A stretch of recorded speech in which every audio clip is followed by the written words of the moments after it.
ये थोड़ा सा ब्रीफ है रिगार्डिंग लद्दाख फार्मेसी काउंसिल।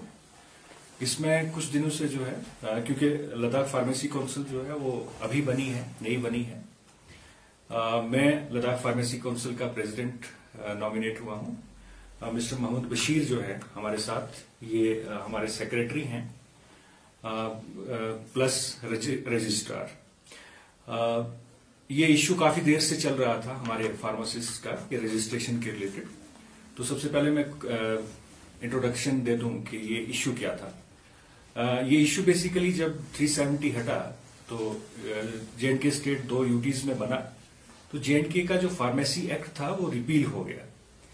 उसके रिपील होने के बाद सेंट्रल एक्ट इम्प्लीमेंट हुआ। सेंट्रल एक्ट इम्प्लीमेंट हुआ, उसमें हमें 2 फार्मेसी काउंसिल्स बननी थी। J&K की फार्मेसी काउंसिल जो है वो नोटिफाई होगी जल्दी, क्योंकि पहले एक्ट में वहां पे फार्मेसी काउंसिल थी। लद्दाख में नई फार्मेसी काउंसिल में बनाने में थोड़ा टाइम लगा।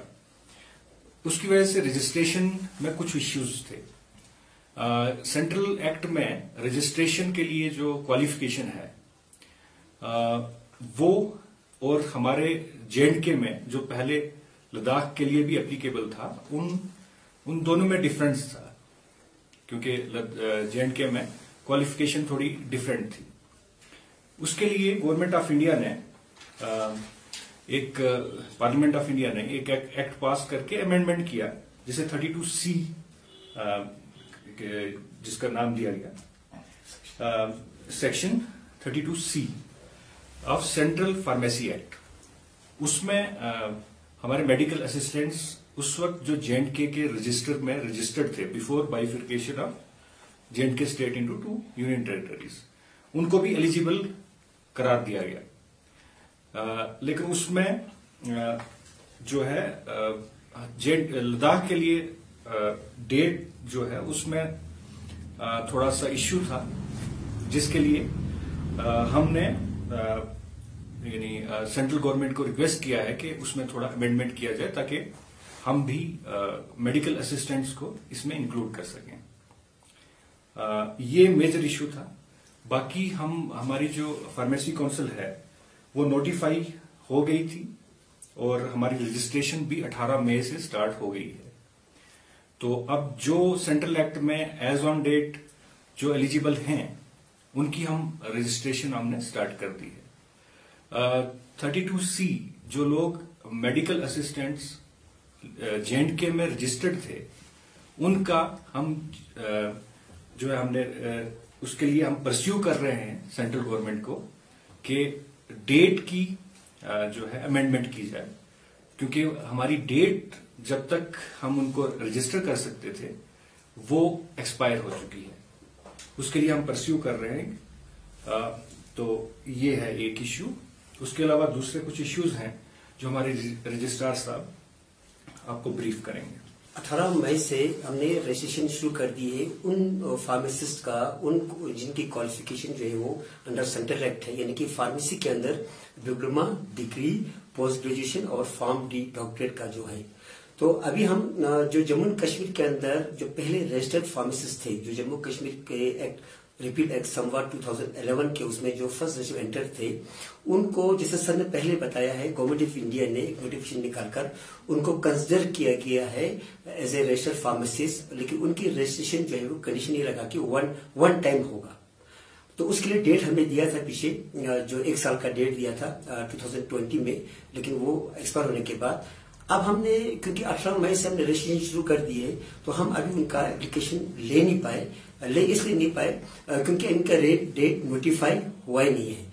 तो इसके लिए हमने गवर्नमेंट ऑफ इंडिया से अप्रोच किया है थ्रू यूटी एडमिनिस्ट्रेशन का, और हम बहुत एग्रेसिवली उसको फॉलो कर रहे हैं। और हम एक्सपेक्ट करते हैं कि अगर वो जिस दिन उनकी डेट हमें आ जाएंगे, हम ओपन कर देंगे रजिस्ट्रेशन एप्लीकेशंस लेने का इन बच्चों का भी जो 32C के अंदर एलिजिबल है, चाहे वो मेडिकल असिस्टेंट हो, चाहे वो कैटेगरी डी के अंदर जो उस वक्त जम्मू कश्मीर के जो रूल्स के अंदर एलिजिबल थे उस बेस के ऊपर।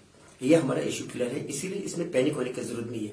वन टाइम रजिस्ट्रेशन का मतलब ये हो गया कि उनको एक टाइम दिया जाएगा। जब पहले हमें 1 साल का टाइम दिया था, with in that period of time में उनको रजिस्ट्रेशन कराना है।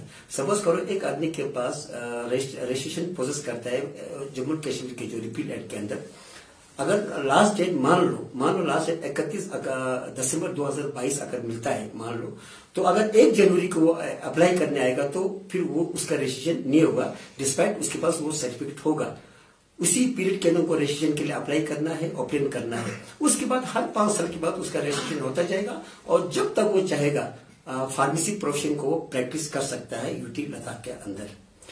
बाकी एक और इश्यू है मेडिकल असिस्टेंस का, जिन्होंने रजिस्ट्रेशन प्रोसेस नहीं किया है, उसमें बहुत सारे इश्यूज हैं। कई लोग बोलते हैं कि सर हमने उस वक्त अप्लाई किया था तो हमें रजिस्ट्रेशन आया ही नहीं, प्रोसेस में रह गया है।